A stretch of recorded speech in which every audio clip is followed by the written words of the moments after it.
ನಮಸ್ತೆ friends, market wise Kannada ಚಾನಲ್ಗೆ ತಮಗೆಲ್ಲರಿಗೂ ಸ್ವಾಗತ. ಪ್ರತಿದಿನ ನಾವು ನ್ಯೂಸಲ್ಲಿ ನೋಡ್ತಾ ಇರ್ತೀವಿ.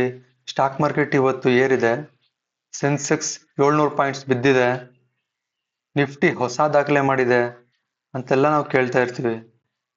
ಆದರೆ ಒಂದು ಪ್ರಶ್ನೆ, ಸ್ಟಾಕ್ ಮಾರ್ಕೆಟ್ ಅಂದರೆ ನಿಜವಾಗ್ಲೂ ಏನು? ಜನರು ಯಾಕೆ ಸ್ಟಾಕ್ ಮಾರ್ಕೆಟಲ್ಲಿ ಇನ್ವೆಸ್ಟ್ ಮಾಡ್ತಾರೆ? ಶೇರ್ಸ್ ಅಂದರೆ ಏನು? ಅದರಿಂದ ನಮಗೆ ಹೇಗೆ ಹಣ ಸಂಪಾದನೆ ಆಗುತ್ತೆ? ನೀವು ಇದೇ ಥರ ಪ್ರಶ್ನೆನ ಕೇಳಿದಿರಾ? ಹಾಗಾದರೆ ಈ ವಿಡಿಯೋನ ಕೊನೆವರೆಗೂ ನೋಡಿ, ಯಾಕಂದರೆ ಇವತ್ತು ಝೀರೋ ಇಂದ ಸ್ಟಾಕ್ ಮಾರ್ಕೆಟ್ ಅಂದರೆ ಏನು ಅಂತ ಅರ್ಥ ಮಾಡ್ಕೊಳ್ಳೋಣ.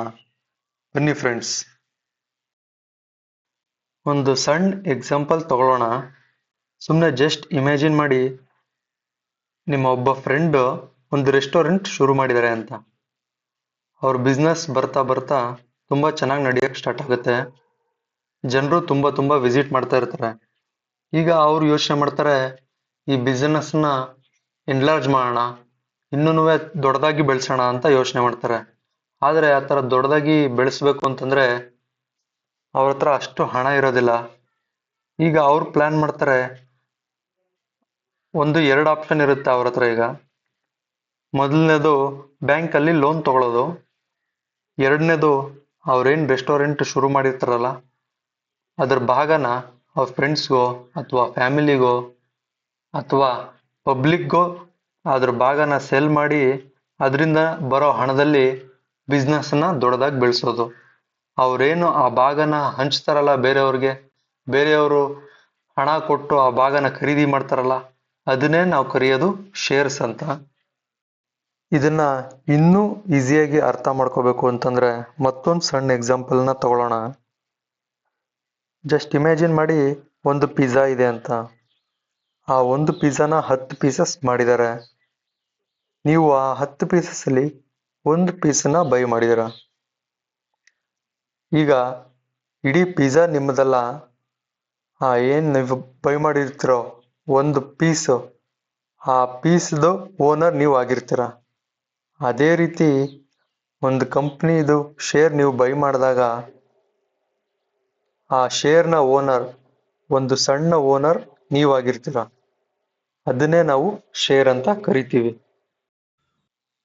ಈ ಶೇರ್ಸ್ ಎಲ್ಲಿ ಬೈ ಮತ್ತೆ ಸೆಲ್ ಆಗುತ್ತೋ ಅದನ್ನೇ ನಾವು ಸ್ಟಾಕ್ ಮಾರ್ಕೆಟ್ ಅಂತ ಕರಿತೀವಿ. ನಮ್ಮ ಭಾರತ ದೇಶದಲ್ಲಿ ಮುಖ್ಯವಾಗಿ 2 ಸ್ಟಾಕ್ ಎಕ್ಸ್ಚೇಂಜಸ್ ಇದೆ. ಮೊದಲನೇದು NSE, ನ್ಯಾಷನಲ್ ಸ್ಟಾಕ್ ಎಕ್ಸ್ಚೇಂಜ್. ಎರಡನೇದು BSE, ಬಾಂಬೆ ಸ್ಟಾಕ್ ಎಕ್ಸ್ಚೇಂಜ್. ಇಲ್ಲಿ ಇನ್ವೆಸ್ಟರ್ಸು ಶೇರ್ಸನ್ನು ಬೈ ಮಾಡ್ತಾರೆ, ಸೇಲ್ ಮಾಡ್ತಾರೆ, ಮತ್ತು ಅದ್ರ ಮೂಲಕ ಟ್ರೇಡಿಂಗ್ ಕೂಡ ನಡೆಯುತ್ತೆ. ಈಗ ನಮಗೆ ಡೌಟ್ ಬರ್ಬೋದು, ಶೇರ್ ಪ್ರೈಸು ಯಾಕೆ ಕ್ಷಣಕ್ಕೂ ಚೇಂಜ್ ಆಗ್ತಾ ಇರುತ್ತೆ ಅಂತ. ಈಗ ಒಂದು ಶೇರು ಇವತ್ತು 100 ರೂಪಾಯಿ ಇರುತ್ತೆ, ನಾಳೆ ಅದೇ 120 ರೂಪಾಯಿ ಆಗ್ಬೋದು ಅಥವಾ 80 ರೂಪಾಯಿನೂ ಆಗ್ಬೋದು. ಅದೇ ಯಾಕೆ? Simple, demand and supply. ಹೆಚ್ಚು ಜನ ಶೇರನ್ನು ಬೈ ಮಾಡಿದ್ರೆ ಅದರ ಪ್ರೈಸು ಜಾಸ್ತಿ ಆಗುತ್ತೆ. ಹೆಚ್ಚು ಜನ ಆ ಶೇರನ್ನು ಸೆಲ್ ಮಾಡಿದ್ರೆ ಅದರ ಪ್ರೈಸು ಕಡಿಮೆ ಆಗುತ್ತೆ. ಆದರೆ ಬರೀ ಡಿಮ್ಯಾಂಡ್ ಮತ್ತು ಸಪ್ಲೈ ಮೇಲೇ ಡಿಪೆಂಡ್ ಆಗಲ್ಲ. ಆ ಕಂಪ್ನಿ ಬೆಳವಣಿಗೆ ಆಗ್ತಾ ಇದೆ, ಪ್ರಾಫಿಟ್ ಹೇಗೆ ಮಾಡ್ತಾ ಇದೆ, ಮತ್ತು ಹೊಸ ಪ್ರಾಡಕ್ಟ್ಸ್ ಆ ಕಂಪ್ನಿಯಿಂದ ಯಾವ್ಯಾವುದು ಹೊರಗಡೆ ಬರ್ತಾ ಇದೆ, ಮತ್ತು ಗೌರ್ನಮೆಂಟ್ ಪಾಲಿಸೀಸ್ ಆ ಕಂಪ್ನಿ ಮೇಲೆ ಏನು ಎಫೆಕ್ಟ್ ಮಾಡ್ತಾ ಇದೆ, RBI ಡಿಸಿಷನ್ಸ್ ಏನು ಬರ್ತಾ ಇದೆ, ಇವೆಲ್ಲವೂ ಶೇರ್ ಪ್ರೈಸ್ ಮೇಲೆ ಎಫೆಕ್ಟ್ ಮಾಡುತ್ತೆ. ಈ ಸ್ಟಾಕ್ ಮಾರ್ಕೆಟ್ ಅಂತಂದರೆ ಒಬ್ಬೊಬ್ಬರು ಒಂದೊಂದು ಥರ ಅಭಿಪ್ರಾಯನ ವ್ಯಕ್ತಪಡಿಸ್ತಾರೆ. ಕೆಲವ್ರು ಹೇಳ್ಬೋದು, ಸ್ಟಾಕ್ ಮಾರ್ಕೆಟ್ ಅಂದರೆ ಇಲ್ಲಿ ತುಂಬ ದುಡ್ಡಿದೆ, ಇಲ್ಲಿ ಇನ್ವೆಸ್ಟ್ಮೆಂಟ್ ಮಾಡಿದ್ರೆ ತುಂಬಾ ಬೇಗ ಶ್ರೀಮಂತರಾಗ್ತೀವಿ ಅಂತ. ಆದರೆ ಇನ್ನು ಕೆಲವ್ರು ಹೇಳ್ಬೋದು, ಸ್ಟಾಕ್ ಮಾರ್ಕೆಟ್ ಅಂದರೆ ಗ್ಯಾಂಬ್ಲಿಂಗು, ಇಲ್ಲಿ ಜನ ದುಡ್ಡನ್ನ ಕಳ್ಕೊತಾರೆ, ಬೀದಿಗೆ ಬರ್ತಾರೆ ಅಂತೆಲ್ಲ ನಾವು ಕೇಳ್ತಾ ಇರ್ತೀವಿ. ಆದರೆ ಒಂದು ವಿಷಯ ನೆನ್ಪಿಟ್ಕೊಳ್ಳಿ, ನಾಲೆಡ್ಜ್ ಇಲ್ಲದೆ, ರಿಸರ್ಚ್ ಇಲ್ಲದೆ ಮಾಡಿದ ಇನ್ವೆಸ್ಟ್ಮೆಂಟು ಗ್ಯಾಂಬ್ಲಿಂಗ್ ಥರ ಕಾಣ್ಬೋದು. ಆದರೆ ಒಳ್ಳೆ ನಾಲೆಡ್ಜ್ ಇಟ್ಕೊಂಡು ರಿಸರ್ಚ್ ಮಾಡಿ ಪೇಷನ್ಸ್ ಜೊತೆ ಮಾಡಿದ investment completely different.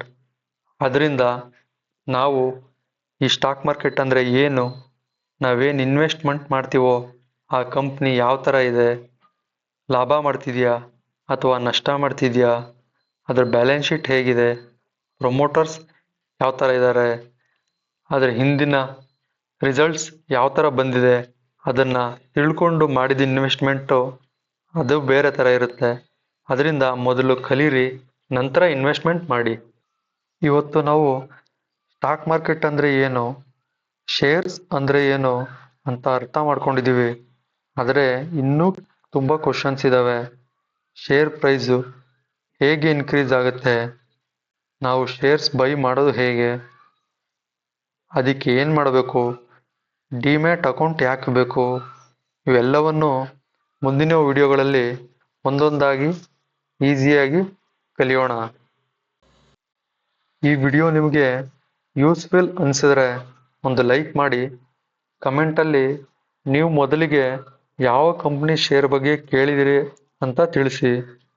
Finance, business, economy, stock market ಇವೆಲ್ಲವನ್ನು ಸಿಂಪಲ್ ಕನ್ನಡದಲ್ಲಿ ಕಲಿಬೇಕು ಅಂತಂದರೆ ಮಾರ್ಕೆಟ್ ವಾಯ್ಸ್ ಕನ್ನಡ ಚಾನಲ್ನ ಇವತ್ತೇ ಸಬ್ಸ್ಕ್ರೈಬ್ ಮಾಡಿ.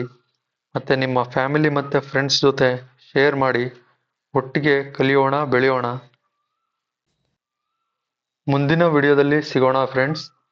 ಬಾಯ್ ಬಾಯ್. Thank you.